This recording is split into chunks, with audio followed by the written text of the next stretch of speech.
오소서 성령님. 오늘은 성녀 채칠리아 동정 순교자 기념일입니다. 성녀는 260년경 순교하신 것으로 전해지는데요. 박해시대 내내 성녀에 대한 공경이 널리 전파되었습니다. 13세기에 성인들의 이야기를 모아 쓰여진 황금전설이라는 책에는 채칠리아라는 이름의 어원에 대해 여러 이야기가 나오는데요. 우선 천국을 뜻하는 첼룸과 백합을 뜻하는 릴리아가 합쳐져 천국의 백합을 뜻한다는 해석이 있습니다. 한편 채치스가 눈먼 사람들이라는 뜻이기 때문에 눈먼 이들의 길을 뜻하는 채치스 비아와 관련될 수 있고, 눈이 멀지 않은을 뜻하는 채치따떼 카렌스와 연관될 수 있다고도 합니다. 또는 천국을 뜻하는 첼룸과 사람들을 뜻하는 라오스가 합쳐진 것으로 보기도 합니다.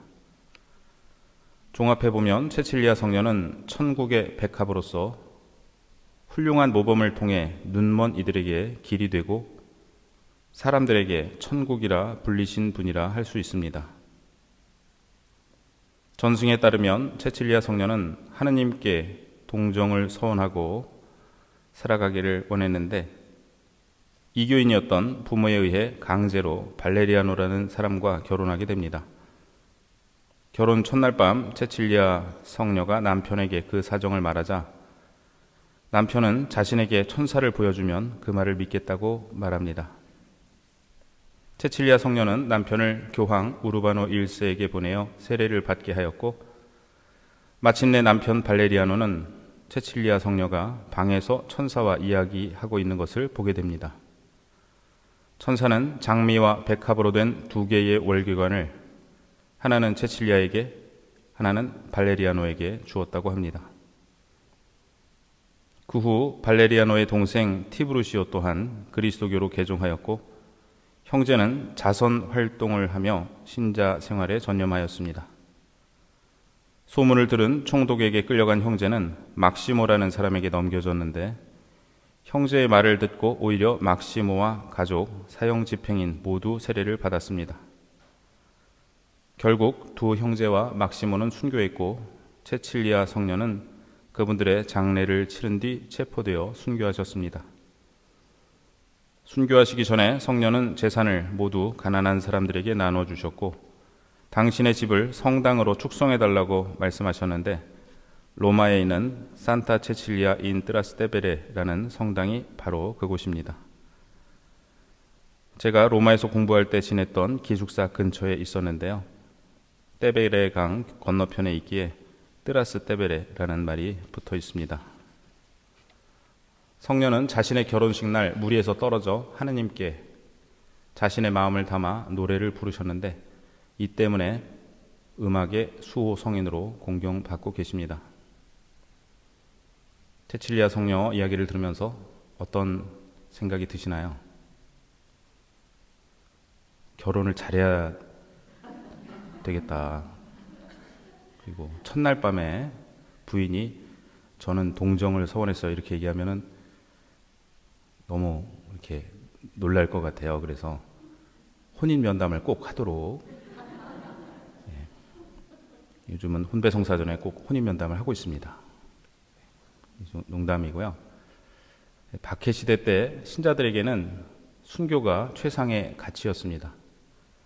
그러나 박해가 끝나고 더 이상 순교할 기회가 없어지자 동정으로 하나님께 자신을 봉헌하고자 하는 열망이 자라났고, 이를 지상에서의 순교 또는 제2의 순교라고 불렀습니다. 오늘 영성체후 기도에서 우리는 채칠리아에게 동정과 순교의 두 월계관을 함께 씌워주셨으니 라고 기도드리는데, 동정과 순교의 월계관은 오늘 우리 삶에서는 청빈과 정결과 순명의 삶으로 실천될 수 있습니다. 즉, 가난한 이들을 위한 자선, 자신의 성소에 충실한 삶, 그리고 자신의 뜻보다 하나님의 뜻을 따르는 삶입니다. 오늘 제1독서에서 요한은 천사에게서 두루마리를 받아 삼킵니다. 입에는 꿀같이 달지만 먹고 나니 배가 쓰립니다. 이는 에제키엘서와 예레미야서와 연관이 되는 말씀인데요. 하나님의 말씀을 선포해야 하는 예언자로서의 숙명을 말하면서 이 말씀이 교회의 승리를 선포하기 때문에 입에는 달지만 그리스도인들의 고난이 포함되기에 쓰다는 것으로 이해됩니다. 복음에서 예수님께서는 예루살렘에 입성하시어 성전을 정화하십니다. 예수님의 이 행동은 예언자로서의 행동이고 메시아로서의 행동입니다. 성전은 하느님과 인간이 만나는 곳입니다. 그러나 그 성전이 제 기능을 하지 못하고 강도들의 소굴이 되었기에 예수님께서는 성전을 정화하십니다. 예수님께서는 이제 당신 자신이 새로운 성전이 되실 것임을 선포하실 것입니다. 예수님께서 성전에서 가르치시자 지도자들은 그분을 없앨 방법을 찾습니다. 그러나 그 방도를 찾지 못하였는데요. 온 백성이 예수님의 말씀을 듣느라 곁을 떠나지 않았기 때문입니다. 여기서 백성이라는 단어는 그리스어로 라오스인데요. 체칠리아 성녀의 이름에 들어있다고 한 라틴어 라오스 역시 여기서 유래한 말입니다. 예수님 곁을 떠나지 않는 백성 자체가 하늘나라 곁에 서 있는 사람들, 즉 체칠리아가 되네요. 온 백성이 그분의 말씀을 듣느라고 곁을 떠나지 않았기 때문이다. 오늘 제게는 이 말씀이 가장 와닿았습니다. 사람들이 예수님 말씀을 듣느라 예수님 곁에 있을 때 유다 지도자들은 예수님을 없앨 수 없었습니다. 그들에게 그 일이 가능했던 때는 사람들이 예수님 곁을 떠났을 때였습니다. 말씀을 읽고 묵상하고 되뇌며 말씀이신 그리스도 곁에 머물러야겠습니다. 오늘 화답송의 말씀을 다시 들어보겠습니다. 주님, 당신 말씀 제 혀에 달콤하옵니다.